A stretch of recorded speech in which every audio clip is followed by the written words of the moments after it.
Bonjour, aujourd'hui dans cette série de questions-réponses, nous allons questionner qui pose la question et d'où vient le questionnement.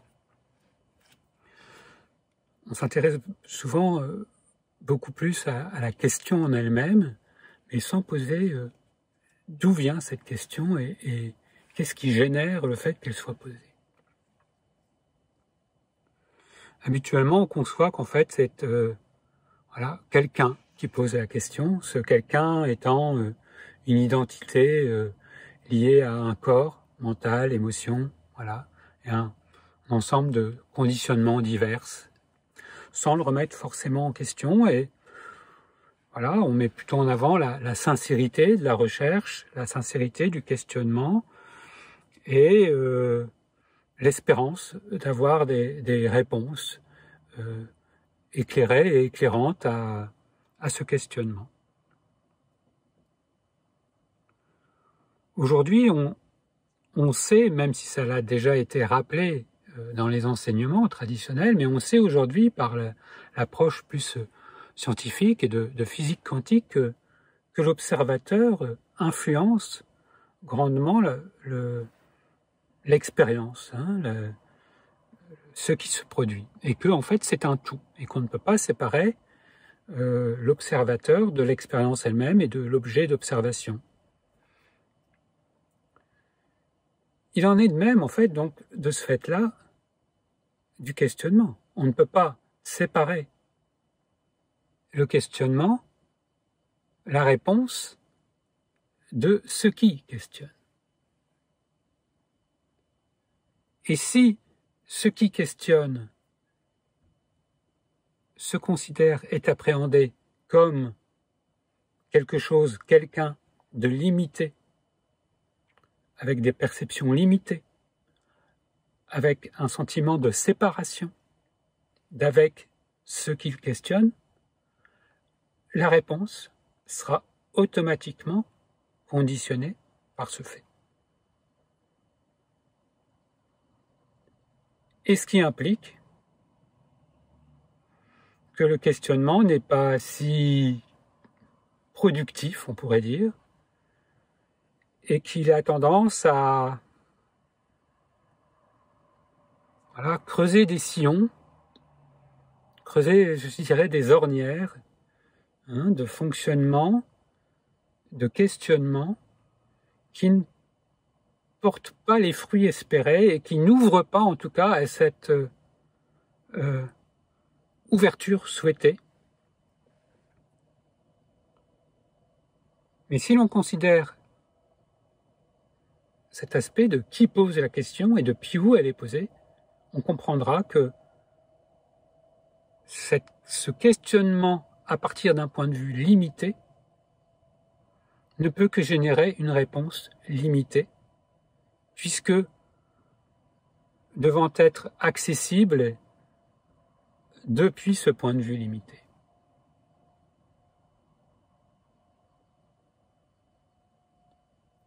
Donc, l'enseignement va nous inviter à poser la question d'un autre point de vue. On pourrait dire depuis une autre perspective de nous-mêmes. Oui, mais comment est-ce possible, vous allez me dire, si je suis un être limité qui se considère comme limité de par sa forme, de par ses perceptions, comment puis-je accéder à autre chose? Eh bien, déjà laisser la porte ouverte à cette possibilité-là. Et envisager que ce qui questionne n'est pas cet individu que vous êtes, mais on pourrait dire l'objet du questionnement, ce qui est recherché. Et si, dans cette ouverture possible, le questionnement est laissé libre, sans limite, de la réponse possible, sans peur de la réponse possible, alors ce processus va pouvoir s'élargir, sortir de ces frontières, Nisargadatta dirait illusoires, fausses, de cette identité limitée qui va poser une question limitée et qui aura automatiquement une réponse limitée ou pas de réponse, puisque en fait, la véritable réponse n'est pas limitée, n'est pas objectivable.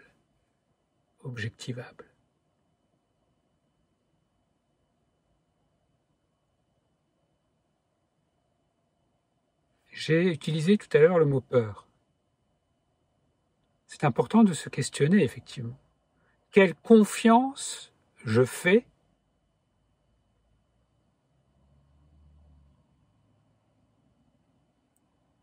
en la possibilité de recevoir cette réponse?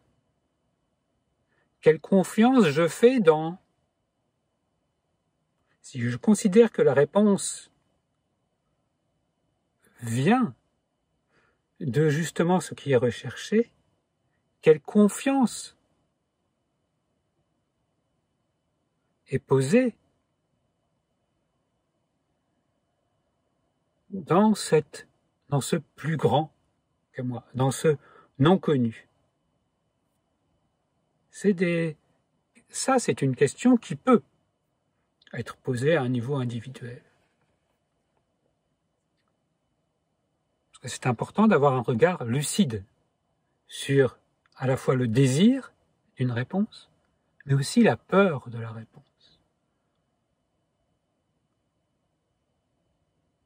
Parce que la véritable réponse, justement, a un pouvoir énorme d'ouvrir à plus grand, de limiter, de défaire les limites.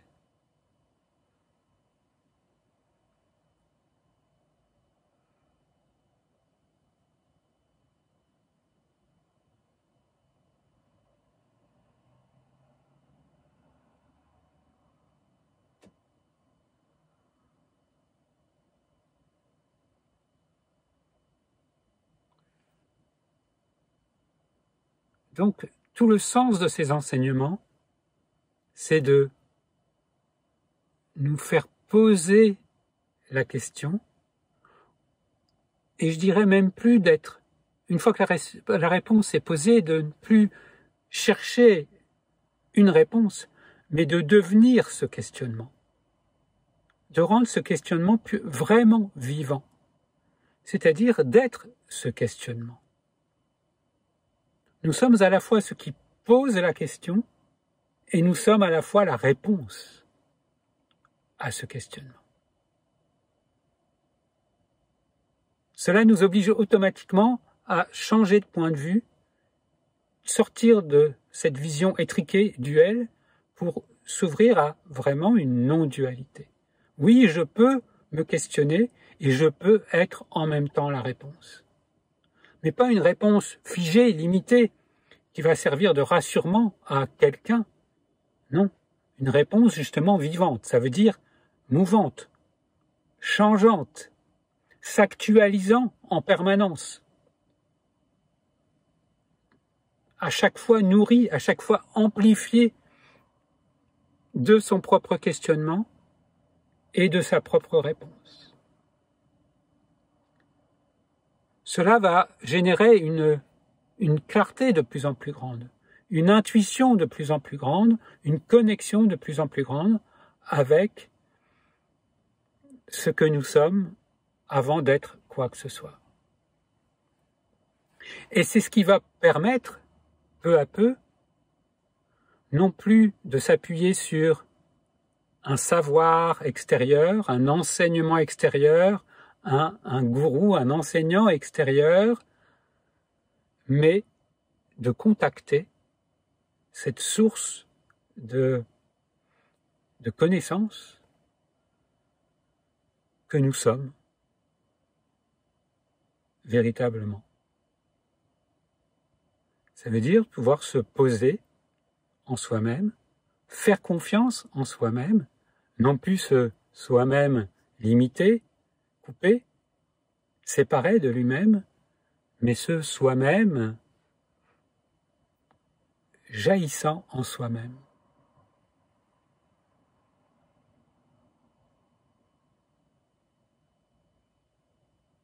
Cela pourra être aussi un va-et-vient avec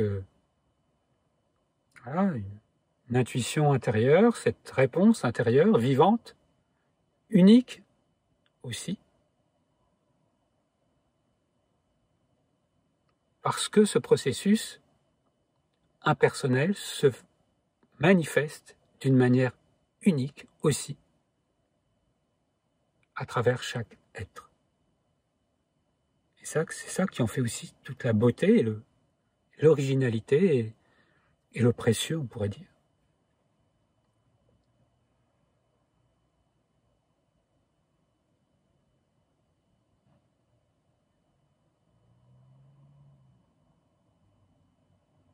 Donc, à un niveau déjà plus encore, on va dire, individuel, quelle confiance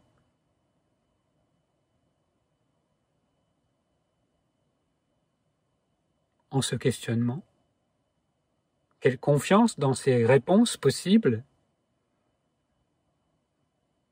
non pas simplement sur un plan intellectuel, mais sur un processus de transformation, justement. Hein, on parle bien d'éveil, c'est-à-dire déjà d'écouter, d'entendre, d'avoir quelques brides d'information, et ensuite de réalisation. Hein, réalisation, il y a bien manifestation. Et où? Pas là-bas, ou une fois de temps en temps, ou autre, non. C'est ici même que cela se manifeste. Donc, est-ce que ici même, il y a la place pour cela? Est-ce qu'ici même, la place est faite pour que se réalise cette réponse?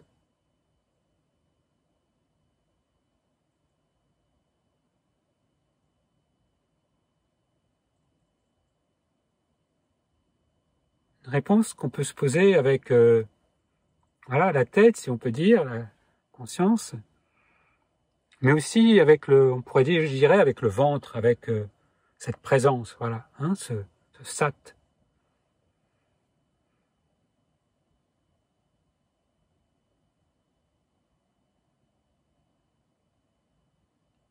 Et avec le cœur aussi, c'est-à-dire avec cette ouverture, cette intelligence du cœur, cette écoute non intellectuelle, et cette ouverture qui fait que la réponse est cet entier. Quand je disais « vous êtes cette réponse », oui, mais plus en tant que simple individu. C'est-à-dire que tout ce qui se présente est la réponse. Dans un miroir d'espace et de temps.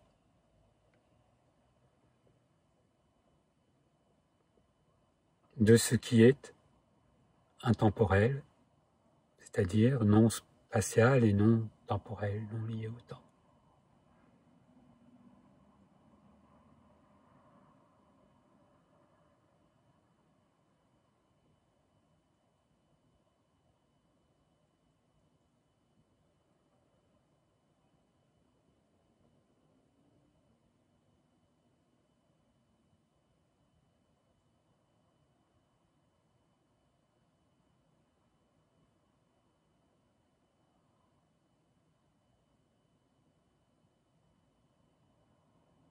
Donc voilà, tout simplement laisser résonner cela. C'est une possibilité d'ouverture qui ne peut pas se faire que par le mental. Il faut que le mental soit dans une certaine acceptance, un abandon plus. De dire oui, ok. J'atteins là les limites de cette possibilité de questionnement. Je suis l'outil pour les formulations, pour les mises en mots. Mais ce questionnement est bien plus grand que moi. Se laisser, en fait, voilà, complètement être remis en question par la réponse.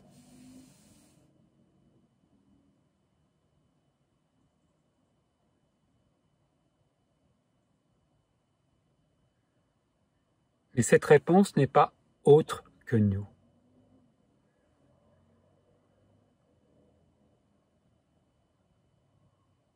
Cette réponse rétablit ce contact avec ce que nous sommes, avec notre essence.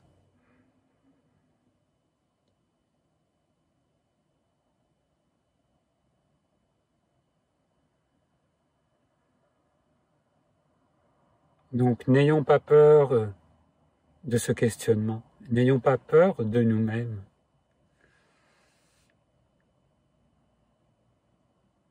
N'ayons pas peur de cette invitation que nous nous faisons à nous-mêmes.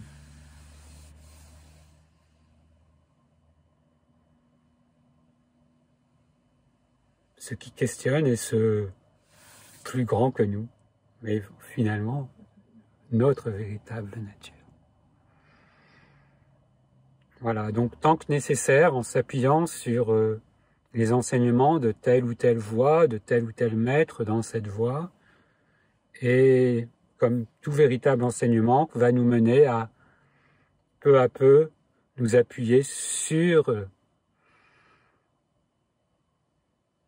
ce qui en nous questionne,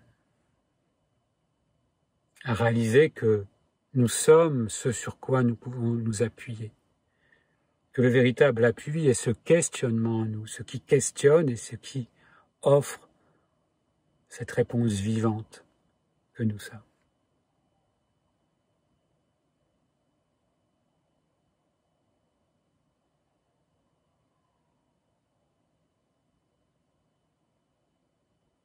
Voilà. Bien à vous. Et